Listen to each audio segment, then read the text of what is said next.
fáilte rót chuig an ballcréile seo ar www.isféidirleat.ie. Sraith a dó, bua sa chomórtas díospóireachta. Joigh tú na nótaí a héin leis an ballcréile seo faoin nasc an trop Pictiúr 2012 ar an Saoibh. Bíodh an trop Pictiúr os do chóir fadas atá tú a géisteacht leis an ballcréile seo. Slide a dó, Pictiúr a héin. Trúr dalta, maire, líam agus pól. Ag fechant ar ógra. Bhí simma acu ann, bhí dúisne ar fáil. Slide 3. Abertí siimplí do Pictiúr a héin. Bhí trúr dalta, maire, líam agus pól ag fechant ar ógra ar an mala faoi díospóireacht Gaeilge. Is léir go raibh siad ag caint faoi. Bhí simma acu ann. Bhí dúisne ar fáil dar leis an bhógra. Slide 4. Fórbord folklóra ar Pictiúr a héin.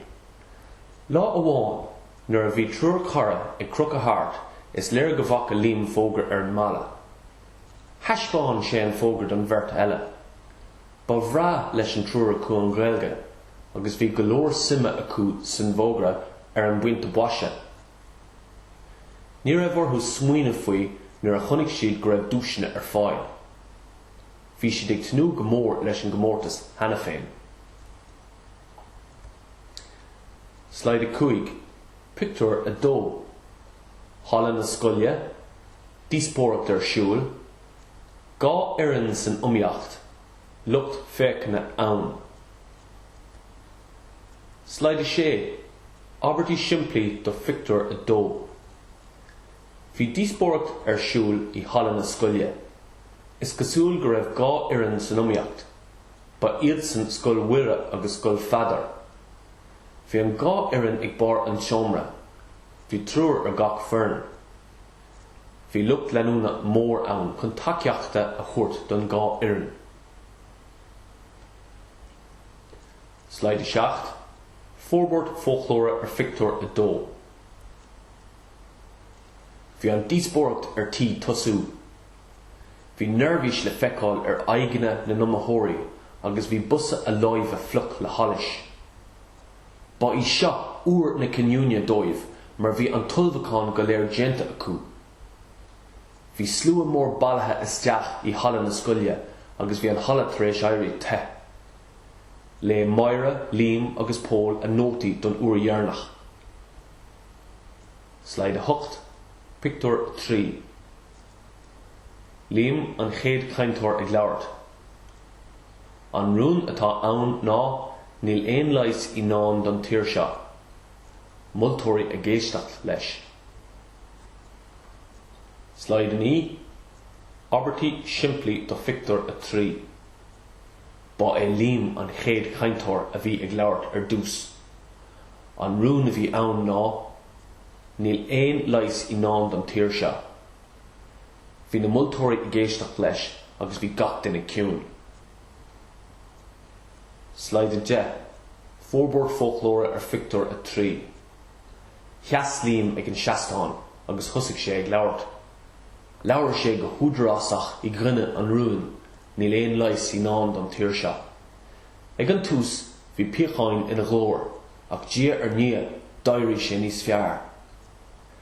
Bhí na multóirí a géisteacht go géir leis, agus clisá bearán ag titim tusk go raibh an seomra go ciúin leis an uig. D'éirigh leis ard an lucht féachana a chineáil le na tuairimí simúla smuointeacha. Slide 11. Pictiúr a 4. Cheas an multóir suas. An tura, bhuaí, rirá agus rúile búile, áthas an domhan. Slide 12. Abertí siimplí do Pictiúr a 4. Cheas an multóir suas chun an tura a ré amach. Bhuaí scoil fadar an chomórtas. Bhí rirá agus rúile búile sa hala. Thosaigh gach duine ag scradíil agus ag béchéal. Bhí áthas an domhan ar gach duine ó scoil fadar. Forward folklóra Pictiúr a cahar, slide 30. Cheas an multóir síos. Déad fi an atmosfér a gearr le scín. Tuige nach méach ach pointe nó go idir na foirne. Bhí na thomóthirí bís I géisteach le heastholalas an bhfuiltóra. An sin, gléis sé amach an tora. Phléasc chuile rinne amach ag scradaíl agus ag béchail nuair a fógraíoch gur bhuaigh scoil fadar. Bhí an atmosfér lectrach ag an am sin. Slide 40, Pictiúr a 5. Na dúisina I ní an chomórtas. Seic mhór faoi luach €2,000, curn átas an domhan. Slide 50, Abertí Simplí do Pictiúr a 5. Bhuaigh scoil fadar seic faoi luach €2,000. Bhuaigh siad curn freisin. Bhrun an multóir na dúisina orthú. Bhí átas an domhan orthú. Slide 60, Forward folklóra Pictiúr a 5. Brunne seic faoi luach €2,000 na búteoirí. Níor cheap siad ag an tús go mbeadh an méid sin airgid I gceist. Bhí siad ar bhuin na muice le sin. Ina hananta sin, brunne corn orthú freisin. Bhí bród an domhan ar an trúr acu. Slide 70, Pictiúr a 6. Sa bhéalann, ag ithe burger, ag caint faoin díospóireacht. Slide 80, Abertí Simplí do Pictiúr a 6. Bhí an trúr acu sa bhéalann leis an multóir. Bhí an corn amach ar an mabhar acu. Bhí siad ag ithe burger agus scalóig.